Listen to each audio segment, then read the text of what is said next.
But knowing what we know now, this whole situation is even crazier than it was at the time. And it's funny, bro, because I got a sneaking suspicion that the sports culture created largely by these two men is the same one that ultimately ended Skip Bayless. It's like a dealer getting hooked on his own damn poison. This is just straight hate by a guy who's jealous that he is still playing at a high level at 45 when you had to stop at 35. Yeah, that's what you do. You make it seem like I was a bum. I'm in the effing Hall of Fame. Okay, I got 3 Super Bowls. So what? So what? He's way better than you were. I got a theory that what you just watched is the primary reason for the landscape of online sports discussions right now. But this ain't a video of me blindly just bashing these shows. I want to discuss them, give you some history, and get my thoughts off. Modern sports debate TV as we know it today took over the sports landscape pretty organically. A couple shows I can remember before the more recent wave that pretty clearly influenced this style of sports show was shows like Partner Interruption, Around the Horn, Mike and Mike, and there was other shows similar to these. The thing about these shows is they was a little bit more well-rounded, but ironically, depending on how you saw it, some of the other elements of these shows may have actually gotten away of the one thing most people seem to really want. Man, people wanted to see fights, arguments, debates, conflict, and more conflict. And the show that was created in 2003 would eventually recognize this and take full advantage of it. Not immediately though, right? See, when Cold Pizza first started in 2003 on ESPN2, they offered a variety show with multiple different focuses, none of which were actually sports debate. They had sports news, highlights, and interviews, a format more akin to something like Good Morning America. So in 03, you got Cold Pizza trying to find its footing, and at that time they thought this type of variety show would be the future of sports television going forward. And the thing is, man, they actually were headed to the future. They was on a crash course with it. At the same time Cold Pizza was coming out, there was a small little segment over on Sports Center, and that little segment was about to slowly but surely take control of the whole damn network. The show was called Old School, New School and featured these two. No matter how you slice it, bro, it always come back to these two. Wait a second. You're going to throw it at me. I'm going to throw it right back You're at you. being weak. Wait. You're being weak. No, you're being weak. Because Do I that's get not to where respond? because that's not where I was going. Okay, that's they not where I almost was lost going. six. And while I didn't find any images or video from the show, I found multiple mentions of it in a couple old articles. Cause for a second, bro, I was like, I don't even know if this was real. I guess the name seemed odd because I don't think of Stephen A as new school and then think of Skip Bayless as old school. I kind of think of them as different sides of the same school. But even though it feel right, bro, That is wrong. It's that wrong. Stephen A is 56 years old, bro. Skip is 72. That's a 16-year difference, which is really kind of crazy. That basically means when Stephen A was in kindergarten, Water Pistol Pete Skip was about to graduate high school. When you think about it like that, bro, you start to realize just how massive this age gap is. It's funny because as you get older, and I'm experiencing this now, young cats just throw everybody over a certain age all in the same bucket. I was doing that to Skip and Stephen A. My bad, bro. It's not cool. You know what I'm saying? It's dismissive. So anyway, eventually ESPN decided to do something a little different with Old School, New School. They wanted to switch it up a little. Instead of once a week, it would now be 5 days a week, but no longer on the flagship show Sports Center. They would instead put it on Cold Pizza, which again wasn't on ESPN, it was on ESPN2. And if you're thinking ESPN2, you know what I'm saying, what's the difference? Back then, ESPN2 didn't even air in HD. The segment would be called First and 10, which should sound very familiar. It was moderated by Jay Crawford, who was one of the main hosts on Cold Pizza. Dude had a moderator face and voice. Now, Stephen A didn't make the permanent jump, although he would show up on the show from time to time. The First and 10 segment primarily featured your boy Skip Bayless and Woody Page making faces at each other. And I kid you not, bro, it took like 2 or 3 months before this segment on Cold Pizza became its own damn show. Originally, First and 10 was distributed throughout Cold Pizza. They would break it up into 4 little small segments. So you had 4 downs to get your 10 yards, which is kind of cool, you know, a slick little concept. But just a couple months after the show started to air on Cold Pizza, ESPN realized what they had on their hands. So they started taking those 4 segments and mashing them together into a 30-minute show with only these debates. Then that 30-minute version would be aired by itself, completely separate from the mother show Cold Pizza. Not only that, but the solo First and 10 show would actually be aired on the main network, presumably meaning that this little small segment was in high definition while the main show wasn't. Not one, not two, but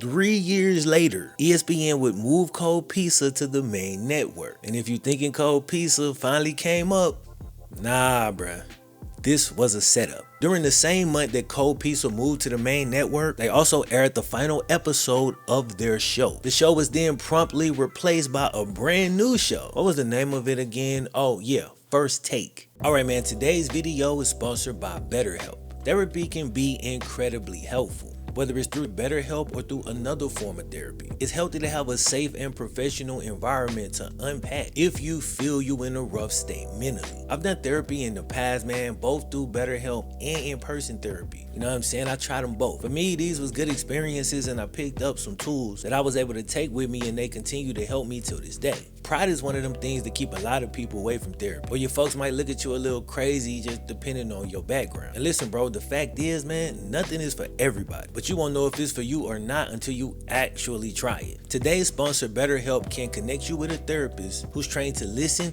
and give you helpful advice. Just go to their site. You can use my link, betterhelp.com/FlemLo. Once you get there, you answer a few questions, and BetterHelp will match you with a professional who has years of experience helping other people who actually have struggles that are similar to your specific needs. The best part is you can do it all from your phone or computer, so you can get the help you need without people all up in your business. You can do it via phone call, video chat, or strictly through messaging, which I really like because you can set your own boundaries. Once you put your information in, you'll be matched with a therapist, usually within just 48 hours. So let BetterHelp connect you to a therapist who can support you from the comfort of your own home. So again, visit betterhelp.com/FlemLo or just choose FlemLo Raps during sign up. Do that and you'll get a special discount for your first month. Wishing everybody the best, bro. You know what I'm saying? Good luck. Shout out once again to BetterHelp for sponsoring the video. Without further ado, it's time to jump back in.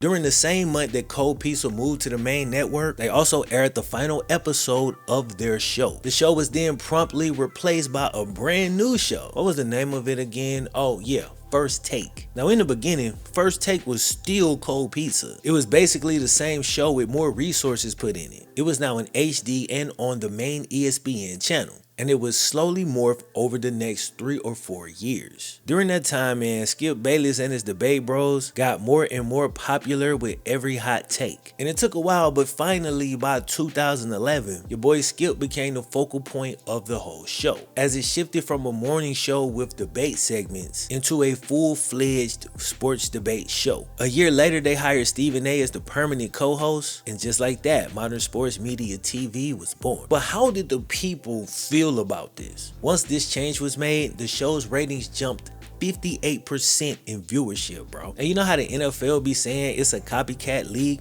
Well, it's deeper than that, bro. It's a copycat life. So much so that in 2016, over a decade after debuting Old School, New School, Skip left ESPN, copied his own show to great success up until recently. But if you look around today, Skip Bayless' debate format dominates the sports media landscape as a whole, with pretty much every single sports media show highlighting their version of First and 10. So like I said, while I'm not here to disrespect the OGs of the game, I'm gonna critique what I believe they have done to the genre. First Take has become habitual trend chasers in a never-ending pursuit of viral clips. When you do that and place all the value of your show on ratings, revenue, Q scores, first of all on number, over a period of time, bro, you run into a problem, one that's affecting us greatly right damn now. As the most consumed sports show in America, what level of importance do you actually place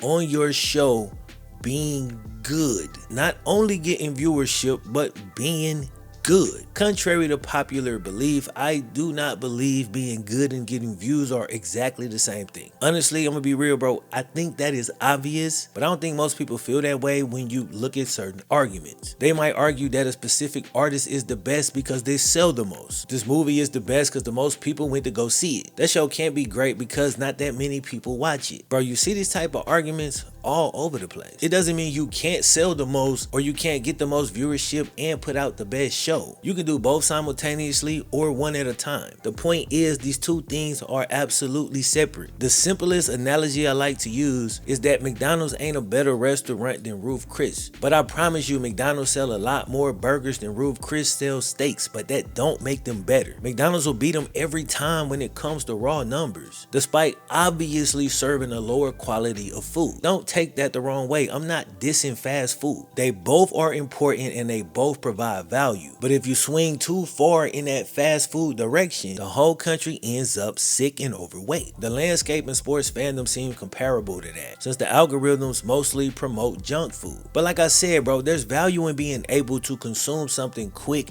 and easy. Junk food got its place in our lives, but as humans we have a tendency to overindulge in that easy food as opposed to balancing our diets. It's been proven that social media exploits this human weakness to the detriment of their own fellow humans, and shows like First Take and Undisputed have leaned too heavily into this formula and might never lean back. My issue is this: the thing that happens when there's not even an attempt to offer any sort of balance in what you're putting out, you start to slowly morph into more of a gossip show than a real sports show, in my opinion. And even the gossipy stuff would be fine. Like honestly, it'd be cool if when it was time to actually talk sports, you actually came at me with some worthwhile insights. All of this experience from covering and playing these sports for 20 and 30 plus years, and all I can get is a quick glance at the box score, and you tell me this dude was balling or this dude was trash. I'm like, yeah, I know, dog. I watched the damn game. I just want a couple good insights, a couple unique perspectives, a well-constructed argument. Bro, where's the takes? I want y'all to remember this, bro, from this point forward. A take is only as good as your ability to defend it. If you can't defend your take, you need to go back in the lab or tell your producers to go back in the lab and put together an argument that's compelling and makes sense so that I can follow your logic even if I don't agree with the take. I'm gonna give him a shout out here because Nick Wright is probably the best at this. He says some off the wall stuff and he's a notorious Bengals hater. Unless Josh Allen is involved, that's the only time he'll show the Bengals love, is to put Josh Allen down. Like the rest of us, he's got his biases. But when it comes to putting an argument together, roping in historical context, meaningful statistics, and logic that oftentimes feels like common sense based on the way he puts the argument together, this sometimes annoying dude is great at his job. He seems to respect his craft and show up to work with a valiant defense for his takes, good or bad. Some of these old school cats need to watch some Nick Wright film. Give me some historical context, add something to the story. Maybe you once played with a player who approached the game in a similar way. Maybe it reminds you of a story from back in the day. Every individual sports analyst has unique strengths. Lean on your experience and deliver it in your way. If you're a former player, being entertaining is always a plus, but I expect you to teach me something from your time playing the game. That's why I'm listening to you, for your expert knowledge. I don't give a damn who's following you on Twitter and who's not. And again, if you want to run that play from time to time to switch it up, I'm cool with that. But can you please stop spamming the same play over and over? It's funny because Shannon actively said straight up that when LeBron and JJ Redick was doing their podcast, if they didn't stop educating people, there was no damn way the podcast could be successful. I know you said that he and JJ had that podcast, Mind the Game, and it's supposed to be X's and O's. Let me tell you something. If you ever want to start a podcast, and this is what I tell Stephen A., you got to be able to adapt. You got to be able to branch out. Because if all you talk about X's and O's, it ain't going to last very long. Perk been saying that for months. All right. So somebody has put into their minds that if you teaching people something, you gonna fail. And I get it, most people want lower hanging fruit, but the thing with this much substance, you can't be successful. You might not be number one, but are we really that hopeless? I understand that this style is the dominant style, but to think that there is actually zero room for real sports talk, that's kind of crazy to me. As we transition back into talking about Skip Bayless, I'm gonna throw out what might be a controversial take. And by the way, bro, the numbers don't support this opinion, so I just gotta say that I'm fully aware of that. But Undisputed Shannon Sharp versus First Take Shannon Sharp. First Take Shannon is more successful. I preferred Undisputed Shannon. I don't watch enough of either show to give a detailed breakdown, but Shannon just seemed to be having a good time on Undisputed. So when I turned it on, I, in turn, might not be mentally stimulated by the debate, but at the very least, I would have a good time. On first take, dude seems a lot more defensive, maybe a little more aloof, and his general vibe and demeanor just doesn't feel the same. So now when I watch, I'm frustrated that you're so frustrated because somebody's making a logical argument. Funny enough, bro, I noticed the same thing with Stephen A. Smith, right when him and Skip initially broke up. Don't get me wrong, man, Skip has his niche, and we'll talk about him in a second, but sitting across from him at a debate desk is such a layup, especially when you have a big personality, because the dude makes the most irrational arguments that you've ever heard. All you need to do is throw your head back, look at him crazy, and then state the obvious. I think this might be why Stephen A was so annoyed with Max, who also has some crazy takes just like every other person, but he would put them together in a logical fashion. And Stephen A is used to having more of what feels like a wrestling debate. Can he right now at 52 years old Right here, right now. beat LeBron one-on-one? I mean, and beyond, come on. He just might be able to. Don't do He this. just might be able to. 2 months is all I would need. I would train him, actually. And I believe that on intangibles alone, Michael Jordan could figure a way to beat a LeBron James. And you're telling me that a 52-year-old That's what he's telling you. Michael Jordan, the cigars and, you know, the age and attrition You just said it. and all of that stuff in 2 months, you Yes. can erase that, huh? Bro, I honestly don't even know if it's possible to lose this argument. Maybe that's why I like Shannon better on Undisputed, because when you sit across from these type of takes, usually the best thing to do is just say something funny. But them was just my opinions, bro. Honestly, you can throw those away, because First Take continues to be super successful, and the show Shannon left, not so much. Since Shannon's departure, Undisputed viewership has declined crazy, and no amount of breaks, reboots, or cast shakeups seem to be able to put them numbers back up. Skip Bayless turned on his own co-host live on the air. And now that I think about it, since then, man, Shannon been acting different. But knowing what we know now, this whole situation is even crazier than it was at the damn time. And it's funny, bro, because I got a sneaking suspicion that the sports culture created largely by these two men is the same one that ultimately ended Skip Bayless. It's like a dealer getting hooked on his own damn poison. Allow me to elaborate. Skip and Stephen A's style of sports TV has permeated the masses and broken our brains. We forgot how to give players props without directly tearing down another player, you know? And in this now infamous moment, Skip sinks his own show by literally doing exactly that. This is just straight hate by a guy who's jealous that he is still playing at a high level at 45 when you had to stop at 35. Yeah, that's what you do. You make it seem like I was a bum. I'm in the effing Hall of Fame. Okay, I got three Super Bowls. So what? So what? He's way better than you were. I'm better than Way you. better. Skip, what I got to see what you do? Skip essentially sacrificed his own future success, all so that he could defend Tom Brady. And for him, the only way that he can build a player up is by tearing another one down, in this case, his own co-host. When you think about that, it's a little bit funny, but it also made me wanted to look more into Skip. I'm not happy that the man is hitting a rough patch in his career, but every action does have an equal and opposite reaction. So for this action to lead directly to this one, feels like some form of poetic justice. Just 1 year after Shannon Sharpe's departure from Undisputed, the numbers have tanked and Skip is now gonna leave his own show. It's an ugly and possibly embarrassing ending to a long, successful, and legendary career. Now, I've been doing this for a while, bro, so if you take issue with me saying that Skip Bayless' career is legendary, let me try to real quick explain how my brain works. I really try my best not to redefine words just to fit my opinion, my feelings, or agenda.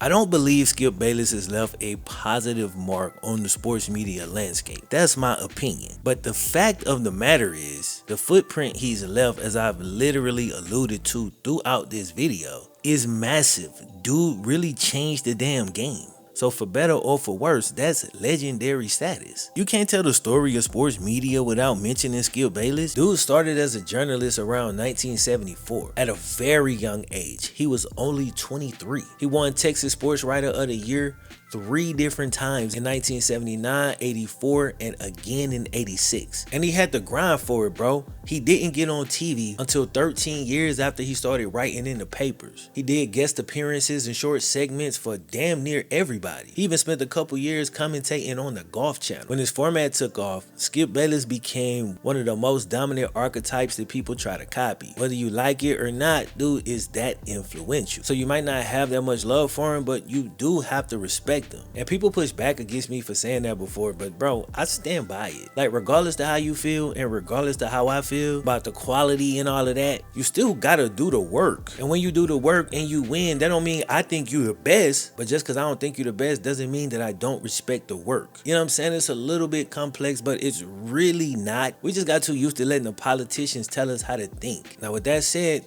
this man has done some wild stuff. From calling out Troy Aikman's sexuality in a book he wrote to creating a whole generation of LeBron James haters. He just kind of got this poisonous personality. I used to think it was just for TV, but it's way deeper than that. When you look at Skip's childhood, it starts to make sense. And then you remember this man is just like everybody else. His personality was formed based on his childhood, and from it he got some good traits and he formed some bad ones. Due to his constant fits and always needing to be right, you might think the dude came from a life of privilege. Maybe you know his story and maybe you don't, but if you don't, prepare to have your mind blown. Skip described his father as, quote, an evil creep of an alcoholic. He called his mom self-absorbed and said she became an alcoholic too. He said not once did either parent ever ask how I was doing in sports, or school for that matter, or ever tell me that they love me. This made me look at Skip different. Yeah, he needs to be right. His career is so important to him because this is probably the only validation he's gotten. When you consider what he's gone through and what he built himself into, it's very impressive, bro, and it deserves your respect. If you study people's stories, you start to see a pattern. A lot of times a tough childhood breeds really successful people, but unfortunately it doesn't always breed happy people. It can give you a great motor and you never want to stop working, because if you do, you'll finally have to deal with your bullshit.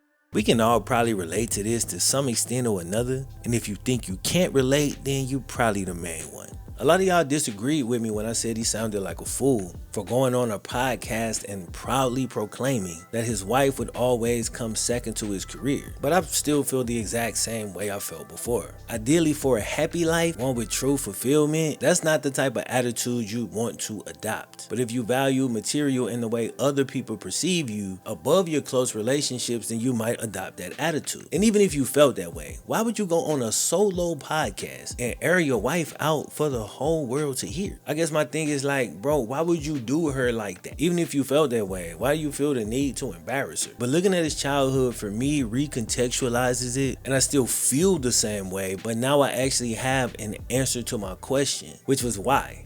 Why would somebody do that? And maybe the answer is because while he does love his wife, as a kid he never got a clear picture of what love should look like. Skip's childhood is a lot darker than a few missed sports events and a lack of shown affection. It's a lot darker than that. Most men from the older generations didn't know how to express themselves openly. They might not have said they loved you verbatim, but you knew from their actions. But man, Skip's dad didn't seem to love his kid at all. As Skip said, the dude would regularly abuse him. He said his dad would get drunk and then just hit him in the face for basically existing all the damn time. But when Skip turned 14, he finally stood up to him. And when he stood his ground, his dad never hit him again. He said his dad was a coward and a bully, and he's absolutely right. That taught Skip to fight for everything he wanted, which is maybe why he's not scared to throw an occasional low blow. As a kid, he was fighting for his life.